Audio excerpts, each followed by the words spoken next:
Alors voilà, je vous présente une petite vidéo pour explorer avec vous la construction du personnage.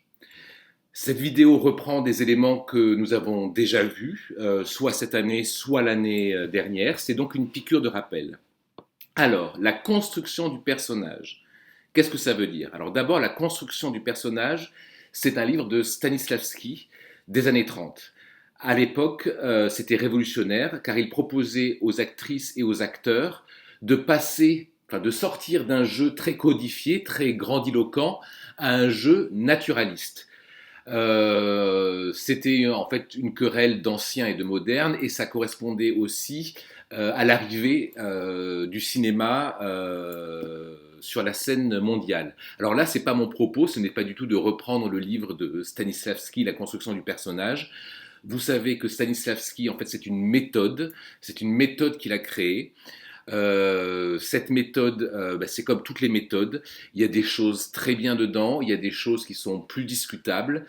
Et mon but avec vous, c'est de pouvoir extraire en fait certaines choses de différentes méthodes, ce que je trouve cohérent et pertinent dans notre projet. Je les extrais de différentes méthodes de gens qui ont théorisé le théâtre. Donc la construction du personnage, voilà, c'est surtout pour vous. Comment vous appropriez votre personnage? Comment est-ce qu'on s'approprie un personnage? C'est en le construisant. Euh, pour que votre personnage ne soit pas seulement qu'un bout de papier, qu'un bout de texte. Le texte, comme dans la vraie vie, ne représente que à peu près 10% de ce qu'est votre personnage. Ce n'est pas non plus basé sur des techniques de communication verbale ou non verbale. Ce que je veux dire, c'est que votre personnage a une vie. Une vie avant la pièce de théâtre et une vie après si jamais votre personnage n'est pas mort pendant la pièce de théâtre.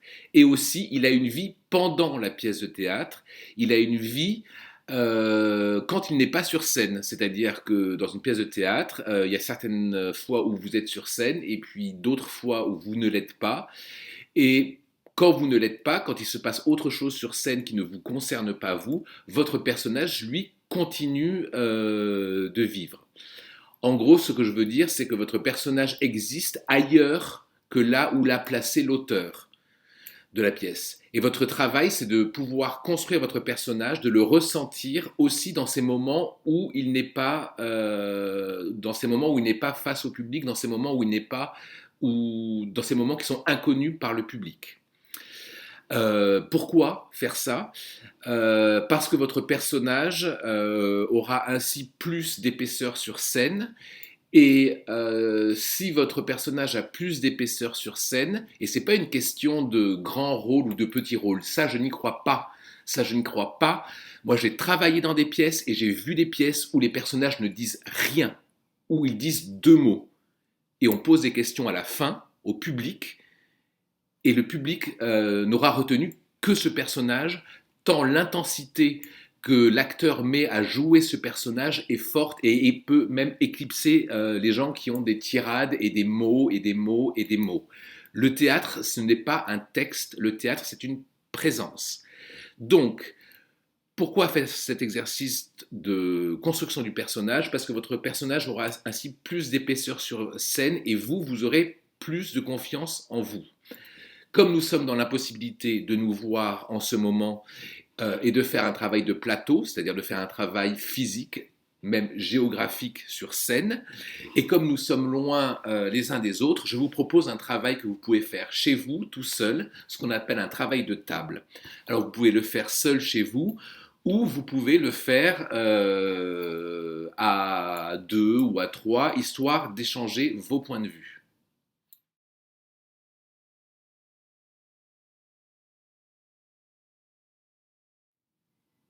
Les questions à se poser, ce sont celles qui commencent par pourquoi. Ce sont les questions du pourquoi.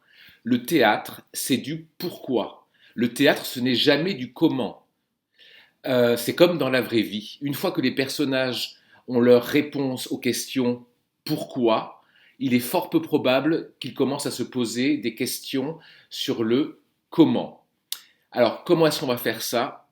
En se basant sur le texte. En se basant sur le texte, vous allez vous poser une série de questions concernant votre personnage.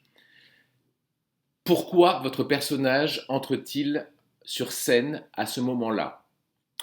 Pourquoi est-ce qu'il quitte la scène à ce moment-là? Pourquoi rentre-t-il sur scène dans cet état-là et quel est cet état? Et pourquoi sort-il de scène dans cet autre état et quel est cet autre état? Si jamais il n'est pas dans le même état au moment où il entre et où il sort de scène, pourquoi est-ce qu'il n'est pas dans ce même état et quels sont ces deux états différents, l'état lorsqu'il est rentré sur scène et l'état quand il est sorti de scène?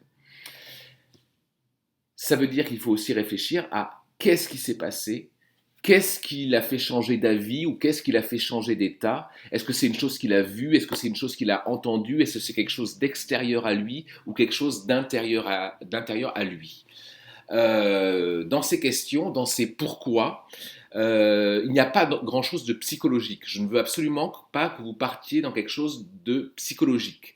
C'est plutôt de l'ordre de l'instinct. Vraiment des questions pourquoi pour pouvoir répondre au fait de savoir pourquoi est-ce que mon personnage va d'un point A à un point B et est-ce que entre le point A et le point B il y a eu un obstacle et ce cheminement, ce point A à ce point B pour votre personnage, ça peut être un cheminement géographique mais ça peut être aussi un cheminement mental.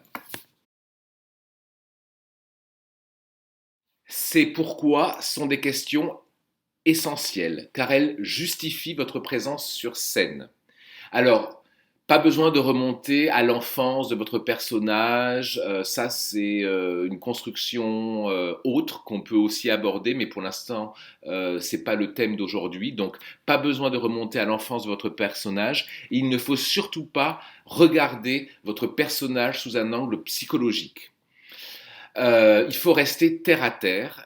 Vous allez répondre à ces questions en relisant la pièce entière et en faisant bien attention à votre personnage dans les scènes où il apparaît. Ce sont des questions essentielles, c'est pourquoi? Parce qu'elles justifient votre présence sur scène.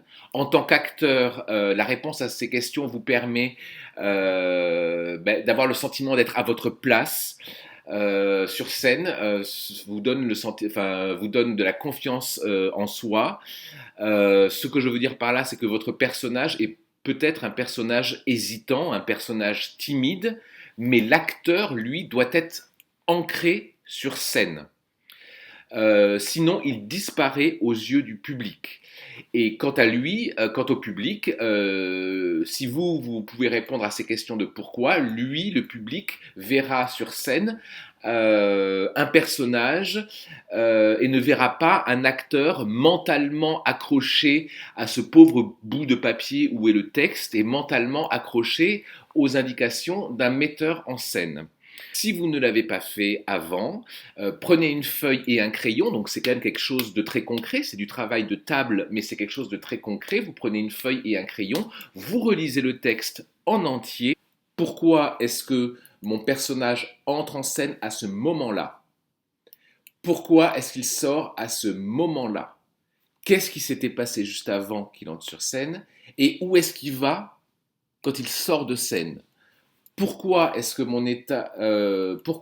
mon acteur est dans cet état-là quand il entre en scène et pourquoi est-ce qu'il sort de scène dans cet état-là? Est-ce que c'est le même état à l'entrée de scène et à la sortie de scène? Et qu'est-ce qui lui a fait changer d'état, si jamais il a changé d'état, pendant la scène? Est-ce que c'est quelque chose qu'il a vu, quelque chose qu'il a entendu, quelque chose qu'il a ressenti? Est-ce que c'est quelque chose d'intérieur à lui, une intuition? Ou est-ce que c'est quelque chose au contraire de manifeste, quelque chose de clair qui s'est passé à l'extérieur de lui? Et d'autres parties du personnage, toujours dans l'optique de vous détacher du texte, de vous détacher de mouvements et de placements complètement fabriqués que l'on peut avoir sur scène pour que votre personnage puisse gagner en liberté. Et par la même occasion, que vous, en tant qu'acteur, vous puissiez gagner en liberté aussi. C'est une proposition, c'est un type de travail que vous pouvez faire seul chez vous, ou alors vous pouvez aussi le faire en petits groupes, deux ou trois, ce qui permet de pouvoir avoir un échange et de pouvoir avoir un autre regard sur son personnage. Mais déjà, si vous, vous avez votre propre regard sur votre personnage et que vous l'assumez du début à la fin, c'est déjà très bien. Voilà ce que je vous propose et dans une prochaine vidéo, puisqu'apparemment on ne va pas se revoir de sitôt, dans une prochaine vidéo, on parlera aussi d'une autre manière de vous approprier votre personnage, d'une autre manière de construire votre personnage. D'ici là, portez-vous bien.